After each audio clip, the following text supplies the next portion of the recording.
how an immersion water heater works. If something happened to it, how to troubleshoot it. So ஒரு emotion water heater எப்படி work ஆகுது, so இதுக்கு ஏதாவது problem போது எப்படி trouble shoot பண்ணுறது அப்படின்றத பற்றி தான் இன்றைக்கி வீடியோவில் பார்க்க போகிறோம். ஸோ வீடியோக்குள்ள போகிறோம் guys. This is Dineshsachin. Welcome to our channel Tamil EduTech.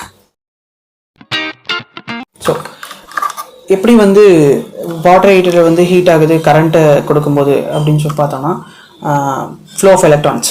So இதுலேயும் ஃப்ளோ ஆஃப் எலக்ட்ரான்ஸ் ஒரு மேஜர் ரோல் தான் ப்ளே பண்ணுவோம். ஸோ கரண்ட், ஃப்ளோ ஆஃப் எலக்ட்ரான்ஸ்னால் வேறு இல்லை, கரண்ட்.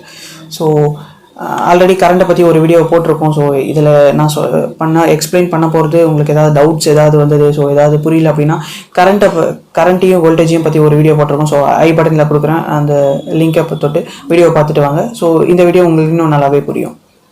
கைஸ், ஒரு சின்ன ரெக்வெஸ்ட், வீடியோ ஸ்கிப் பண்ணாமல் பாருங்கள். ஸோ அப்போ தான் உங்களுக்கு வீடியோ என்டையராக புரியும் உங்களுக்கு. ஸோ நம்ம இப்போது வாட்டர் ஹீட்டர் ஓப்பன் பண்ணி அது எப்படி ஒர்க் ஆகுதுன்னு சொல்லிட்டு ஃபுல்லாகவே ப்ராக்டிக்கலாகவே பார்த்துருவோம். வீடியோ பார்த்துட்டு வாங்க. ஸோ கைஸ், தெரியும்னு நினைக்கிறேன் வாட்டர் ஹீட்டர். இதுக்கு பேர் இம்மர்ஷன் வாட்டர் ஹீட்டர் அப்படின்னு சொல்லுவாங்க. ஸோ இதை நம்ம ஓப்பன் பண்ணி இதோட ஒர்க்கிங் பிரின்சிபல், தென் இதில் ஏதாவது ஆயிடுச்சுன்னா எப்படி ட்ரபிள் ஷூட் பண்ணுறது அப்படின்றத பார்ப்போம்.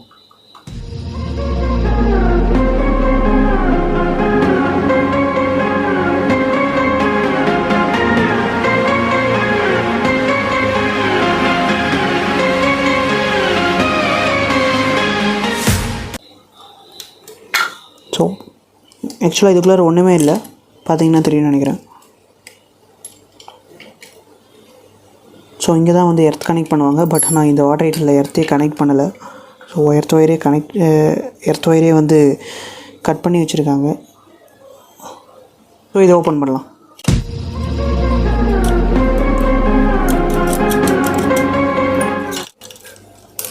ஸோ இதுதான் வாட்டர் ஹீட்டர்.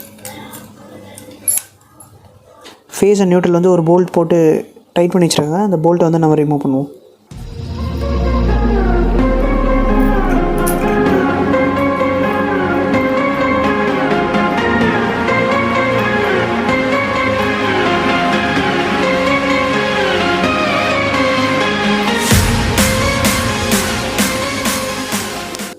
ஸோ அந்த நட்டை கழட்டிட்டேன்.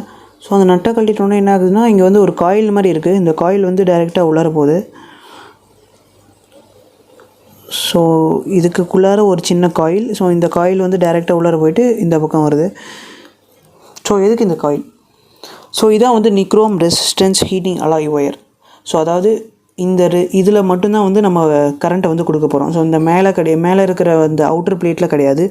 ஸோ இதில் தான் நம்ம கரண்ட்டை கொடுத்து ஸோ இதை ஹீட் பண்ண போகிறோம். இது எப்படி சொன்னோம்னா, எக்ஸாக்டாக சீலிங் மிஷின் இருக்கும் தெரியுங்களா? ஸோ இப்போ நம்ம பேக்கரிலாம் போனோம் அப்படின்னா அங்கே ஒரு சீலிங் மிஷின் யூஸ் பண்ணிகிட்டு இருப்பாங்க. ஸோ நம்ம ஏதாவது மிக்சர் ஏதாவது வாங்கணுன்ன போது கவரில் போட்டு சீல் பண்ணி தருவாங்க. அதில் ஒரு ஒயர் இருக்கும் பார்த்தீங்களா? அது நம்ம ப்ரெஸ் பண்ணோன்னே ஹீட் ஆகி சீல் பண்ணி கொடுக்கும். ஸோ அந்த மாதிரியும் கிட்டத்தட்ட நினச்சிக்கோங்க. ஸோ இது ஒரு coil made of nichrome. So இந்த நிக்ரோம் காயில் என்டையராக இது ஃபுல்லாக இருக்கும். ஸோ இது ஃபுல்லாக உள்ளார போயிட்டு மறுபடியும் இங்கே வருது. ஸோ இந்த நிக்ரோமுக்கும் இந்த பிளேட், அதாவது அவுட்டர் பிளேட் கவராக இருக்குது இல்லைங்களா? ஸோ அதுக்கும் எந்தவித கான்டாக்டும் இருக்கக்கூடாது அப்படின்றதுக்காக மெக்னீஷியம் ஆக்சைடு பவுடர் அப்படின்னு சொல்லிட்டு ஒரு பவுடர் யூஸ் பண்ணியிருப்பாங்க. அதாவது அது ஒரு இன்சுலேட்டர் மெட்டீரியல். ஸோ இதுக்கும் நடுவில், ஸோ இதுக்கும் நடுவில் எந்தவித கான்டாக்டும் ஆகக்கூடாதுன்றதுக்காக அந்த மெக்னீஷியம் ஆக்சைடு பவுடரை உள்ளார ஃபுல்லாக போட்டிருப்பாங்க. நியூஸ் கூட நம்ம கேள்விப்பட்டிருப்போம். இதனால் வாட்டர் ஹீட்டர் ஆனில் இருக்கும்போது கை வச்சதுனால ஷாக் அடிச்சு இறந்துட்டாங்க அப்படின்னும் போது.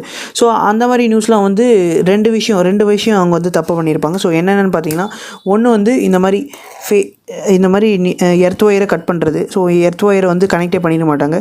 இன்னொரு விஷயம் எதனால் அப்படின்னு பார்த்தீங்கன்னா, எர்த் ஒயர் கனெக்ட் பண்ணியிருந்தால் இல்லை அப்படின்னா இந்த ஒயர், இந்த நிக்ரோம் காயில் இருக்குது இல்லைங்களா? ஸோ இந்த காயில் தெரியாமல் இந்த பிளேட்டில் ஏதாவது உள்ளார ஏதோ டச் ஆகிடுச்சு, ஸோ இல்லை இங்கே ஏதாவது டச் ஆகிருக்கு அப்படின்னும் போது ஸோ கரண்ட் இதுலேயும் பாஸ் ஆகும். ஸோ இதில் பாஸ் ஆகும்போது கண்டிப்பாக தண்ணியில் போடும்போது தண்ணியிலையும் பாஸ் ஆகும். ஸோ தண்ணியில் பாஸ் ஆகுதுன்னும் போது நம்ம தொட்டோடனே நமக்கு ஷாக் அடிச்சிடும். ஸோ இதான் பேசிக்காக நடக்கும். இஃப் சப்போஸ் இது வந்து அந்த மெக்னீஷியம் பவுடரை தாண்டியும் இது கூட காண்டாக்டில் இருந்துச்சு அப்படின்னும் போது இந்த ப்ராப்ளம் நடக்கும். ஸோ அதே மாதிரி இந்த ப்ராப்ளமை நம்ம இது பண்ணணும் அப்படின்னா கண்டிப்பாக வந்து எர்த் ஒயருன்றது ரொம்ப ரொம்ப இம்பார்ட்டன்ட். ஸோ எர்த் ஒயர்னு சொல்லும்போது ஆல்ரெடி நம்ம எர்த்தோட இம்பார்ட்டன்ஸ் வந்து ஒரு வீடியோ போட்டிருக்கோம். ஸோ நான் ஐ பட்டனில் கொடுக்குறேன், அதை செக் பண்ணி பாருங்கள். இது எப்படி ஹீட் ஆகுதுன்னு சொல்லணும் இல்லைங்களா? ஸோ அதுவும் வந்து கரண்ட் தான். ஸோ ரெசிஸ்டன்ஸ் வந்து இந்த காயில் அதிகமாக இருக்கும். அதாவது நிக்ரோம் அப்படின்ற காயில் வந்து ரெசிஸ்டன்ஸ் ரொம்ப அதிகமாக இருக்கிறதுனால நம்ம வந்து இதில் கரண்ட் கொடுத்தோம் அப்படின்னா இது என்டையர் காயில் வந்து போகும். ஸோ என்டையர் காயில் போகும்போது ரெசிஸ்டன்ஸ் எல்லா இதில் இருக்கிற ஆட்டம்லாம் வந்து ரெசிஸ்டன்ஸ் அதிகமாக இருக்கிறதுனால எல்லாம் அப்போஸ் பண்ணும் கரண்ட். அப்படி அப்போஸ் பண்ணும்போது தான் ஹீட் எனர்ஜி அப்படின்றது ஒன்று உருவாகும். ஸோ அப்படி ஹீட் எனர்ஜி உருவாகும் போது த்ரூ மெக்னீஷியம் பவுடர், நடுவில் வந்து மெக்னீஷியம் பவுடர் இருக்கிறதுனால இந்த ஹீட் எனர்ஜி வந்து இதில் வந்து ட்ரான்ஸ்ஃபர் ஆகும். ஸோ ட்ரான்ஸ்ஃபர் ஆகி வாட்டரை வந்து ஹீட் பண்ணும். ஸோ இப்படி தான் பேசிக்காக வந்து ஒரு தண்ணியை ஹீட் பண்ணுறதுன்றது இதில் வந்து இந்த ப்ராசஸ் தான் நடக்குது. ஸோ இப்போ வந்து இது எப்படி ட்ரபுள் ஷூட் பண்ணுறது, ஸோ சப்போஸ் இதில் ஏதாவது ப்ராப்ளம்னா எப்படி ட்ரபுள் ஷூட் பண்ணுறதுன்னு பார்ப்போம். பேசிக்காக வந்து ப்ராப்ளம் வந்து மோஸ்ட்லி வந்து இதில் வராது. ஸோ இந்த மாதிரி ஒயர்ஸில் தான் வரும். ஸோ இந்த ஒயர் வந்து இந்த மாதிரி இங்கே வந்து இந்த மாதிரி பிரேக் ஆகிடுச்சு அப்படின்னா வந்து உங்களுக்கு ஒர்க் ஆகுது. ஸோ இந்த ஒயர் வந்து இப்படி ஜாயின் ஆகிருக்கணும். ஸோ அதுக்கு நம்ம என்ன பண்ணோம்னா பெஸ்ட்டு திங் ஃபஸ்ட்டு இந்த கேப்பை கழட்டிட்டு ஸோ இந்த ஒயர் வந்து ஜாயின் ஆயிருக்கா அப்படின்னு சொல்லி செக் பண்ணுங்கள். ஸோ அப்படி ஜாயின் ஆகிருக்கு அப்படின்ற போது அப்பயும் ஒர்க் ஆகலை வாட்டர் ஹீட்டர் அப்படின்னும் போது மல்டிமீட்டர் எடுத்துக்கோங்க. ஸோ நான் வந்து இப்போ கண்டினியூட்டியில் வச்சுருக்கேன் மல்டிமீட்டரில். ஸோ இது வந்து கண்டினியூட்டி இருக்கான்னு செக் பண்ணணும். ஸோ இங்கே ஒரு ஒயர் வச்சுட்டு செக் பண்ணி பாருங்கள். ஸோ சவுண்ட் கேட்கும்னு நினைக்கிறேன்.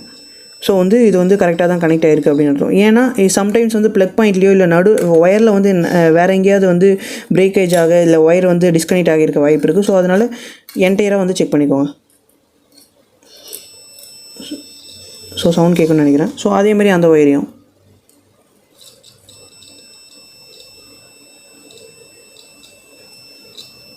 ஸோ 2 ஒயருமே கரெக்டாக கனெக்ட் ஆகிருக்கு.